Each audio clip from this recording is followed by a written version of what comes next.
So I'm here today with William and Kevin of Heart Attack to talk about Negative Sun, the new album coming out very soon, actually June 10th on Atomic Fire. How are you guys doing today?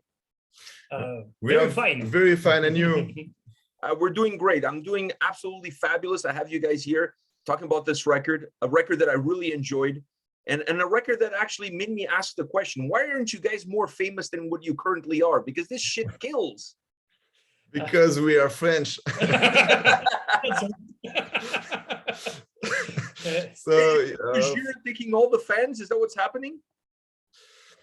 Yes, we take a long time to grow up, and we need that time to become what we are now, and we need some time to grow up. Yes, yes.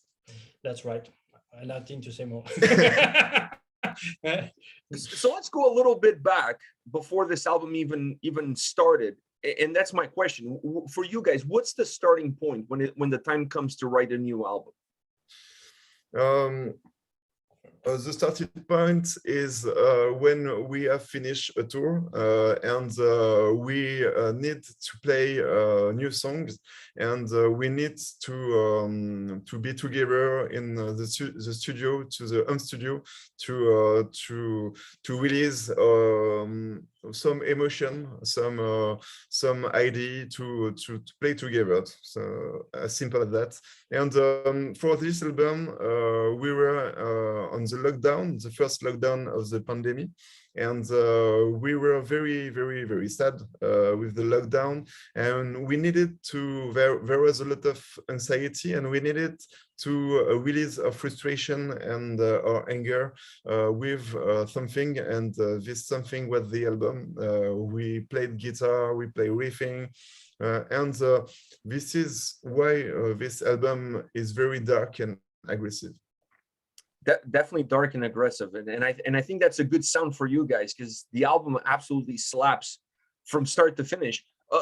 Is that the biggest change that you see on this album when you compare to the previous records, that darkness?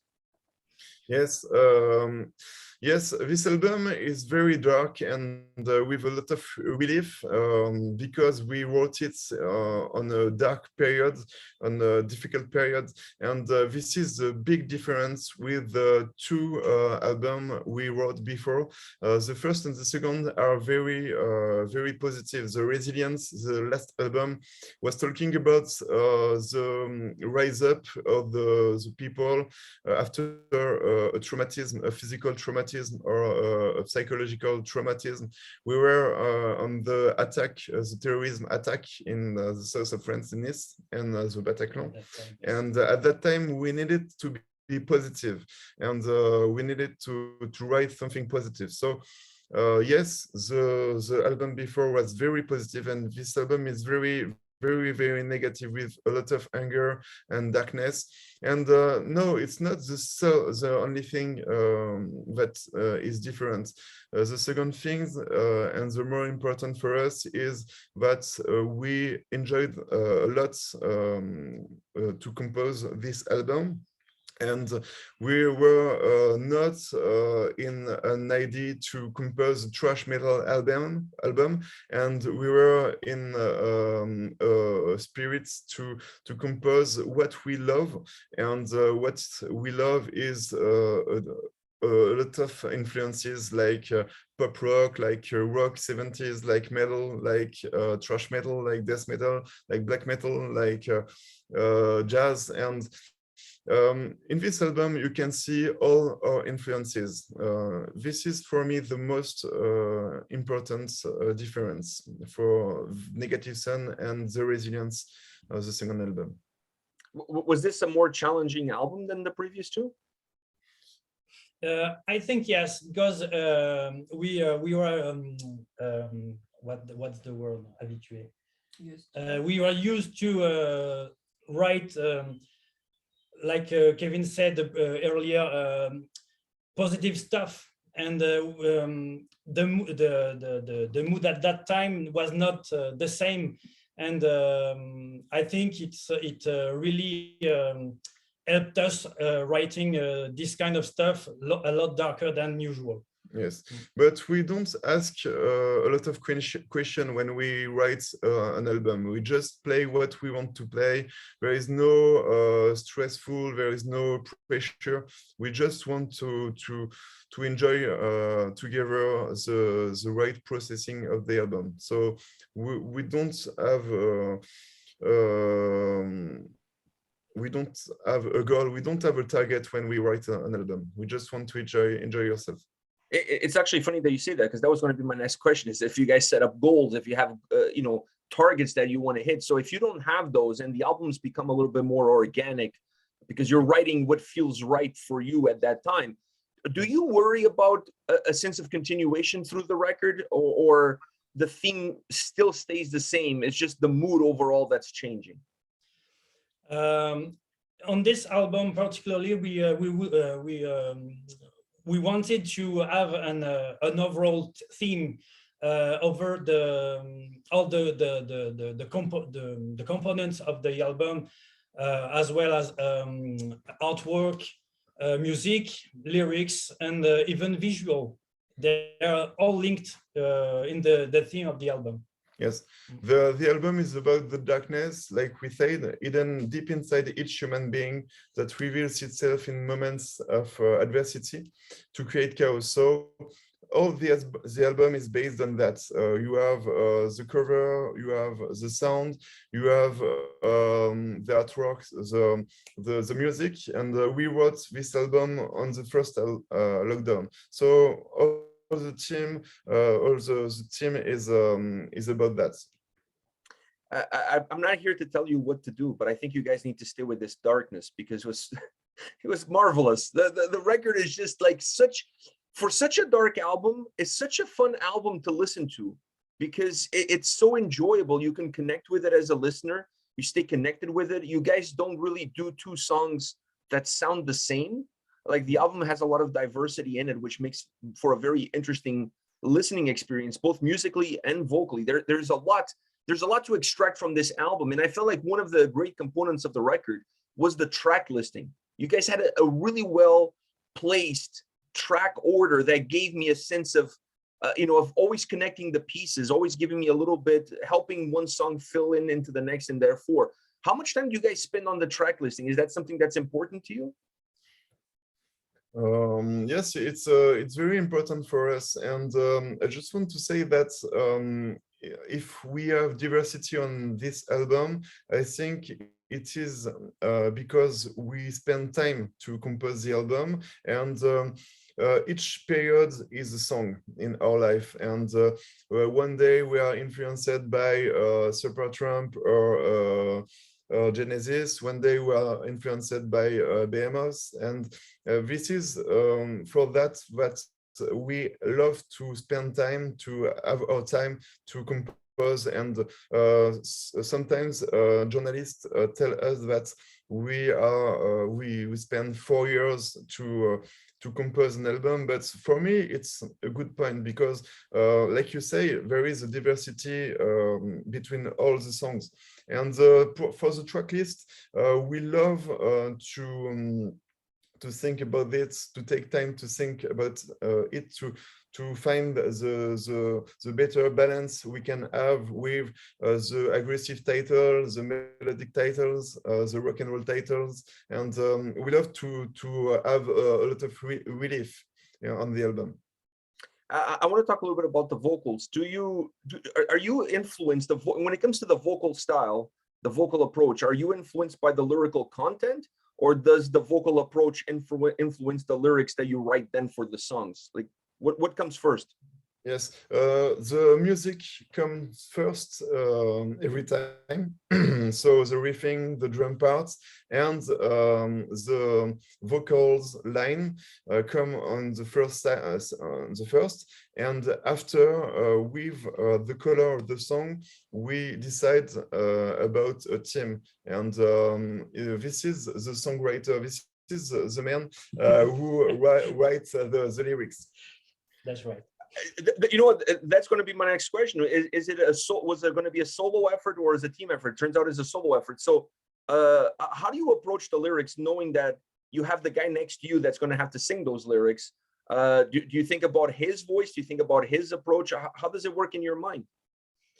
At first, I wrote the lyrics with the music in mind, you know, and I decide which part goes to which singer, and with in accordance with Kevin, we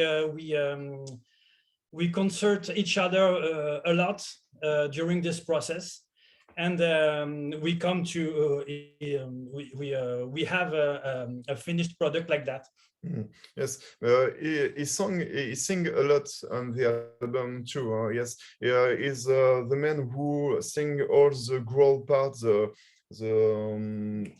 Sexual lyrics. Sexual lyrics. Sexual Yes, parts, yes, yes, and the man who sing with thrash metal style, and is death metal style singer. At first, yes. So are you guys all have double duties here? You have to play bass, you have to play guitar, you have to sing. Is Yes. this band like a all hands on deck kind of band? You guys have multiple hats that you take on and off depending on what it calls for. Yes, a lot of work. Yes, it's not a work, but if we enjoy it, it's not work. Yes, that is true. That is true. When it comes to the guitar sound on this album is phenomenal. From the first song to the last song, from the first note to the last note. It was one of the things that impressed me the most was how good the guitar sounded, regardless of the influence. The guitars always sounded like Heart Attack. So there was like an underlining connection between the songs, regardless of where you guys were taking them, as far as the guitar sound. Did you change something from the previous records to this record? We changed our way of playing guitar with more aggressive parts. We play some kind. We used different amplification, different mark. Brands, different brands. We were just in a different state of mind, but it was the same studio and not the same master and not the same person who mixed the album. We were in the same studio, the Art Music in south of France, but the mix part was to Sébastien Camille, and the album before was Enosi Studio. And for this album, we worked with the Cold Killer Studio in Germany to have this kind of sounds with a massive sound, with a very aggressive sound with the guitar, and I think it's for that the color of the guitar are like that on this album. I have to ask you, I mean, you have a Decapitated t-shirt on, so I'm going to have to ask you about Decapitated, because Twisted Sacrifice is a kick-ass track. Now, whose idea it was to have Rasta from Decapitated on that track, and why him? We toured a lot with Decapitated 2 years ago in France with 10 gigs, and Decapitated become friends of us, and very friends of us. They are very nice, and they were always wearing Slayer t-shirts, and we love Slayer too, as metal friends, as metal fans, as thrash metal fans, and we were joking about that, and this influence we have with Slayer and Decapitated with Slayer, and we talk about Slayer. And for Twisted Sacrifice, for me, I think that it's the most brutal songs we have ever written, and this is a song in tribute to Slayer, and if you listen this song, you can think to Slayer, and naturally we think about Rasta, our friend Rasta. I sent him a message, and I listened with him the songs and the song, and he was very happy to work with us about this song. And when he sent us his vocals from Poland, we were very, very happy because it was very awesome. It was like a T-Rex, like a dinosaur, like a T-Rex, the same sound. Yeah. And it was very, very cool, very cool. I have to add this. You mentioned Slayer. You mentioned how much you guys are Slayer fans, how much Decapitated are Slayer fans. I felt like listening to this album on the drums, there's a huge Dave Lombardo influence on the drums from start to finish on every single track. That Dave Lombardo sound that you get on those early Slayer albums, you guys were able to capture that same style of drumming sound on this record. So kudos to you guys. Yes, exactly. Good reflection, because Christoph Icar, our drummer, is a Dave Lombardo fan, a big fan, a very big fan of Slayer, and all the classic metal. He loves Metallica and Slayer and Anthrax, but Dave Lombardo is for him a god. Yes. So you can tell him that I said that. I absolutely love the drum sound on this record. It was not just the playing style, but the actual sound itself. It had that Lombardo touch to it. I thought it was magnificent. Last question for you guys. Now that the album is scheduled for release on June 10th on Atomic Fire, what's next? Next, we are playing at Hellfest Festival. It is one of the bigger festivals in the world of metal, where you have Metallica, you have Ghost, and you have a lot of big bands like Megadeth or a lot of. And we are playing at Hellfest, and we are working on the show. And after, it's a very, very good gigs and very important gigs for us. And after we have gigs on Nice, on the south of France, at the Opera. We are playing our release party at the Opera of Nice, and it will be very, very awesome. And after, we are working on the tour, but we can tell you more. I hope eventually you guys make it to this side of the Atlantic and you play some shows in North America, in Toronto, specifically in Toronto. Yeah. I have to look after myself, so I want to see you guys here in Toronto. I'm sure Montreal would welcome you guys with open arms. You know what I mean? Like, the French connection is there, so I'm sure you guys would be more than welcome in Montreal. Yes, I see your shirt, your T-shirt. I figure, I'm from Canada, so we have the French connection here. I figure I would wear a French Benz T-shirt. You know what I mean? Like, I'm trying to build bridges with you guys across the Atlantic.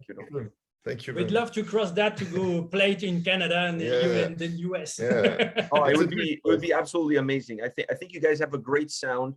I think you guys have a phenomenal record on your hands. This album is really something. There's really nothing more I can add to that. It's just an incredible record. Congratulations on this album. Thank you very much. Congratulations on what you guys did. Thank you very much for your time today. I really appreciate it. Thank you very much for your time too. Thank you. Take care, man. All the best. Bye. Take care.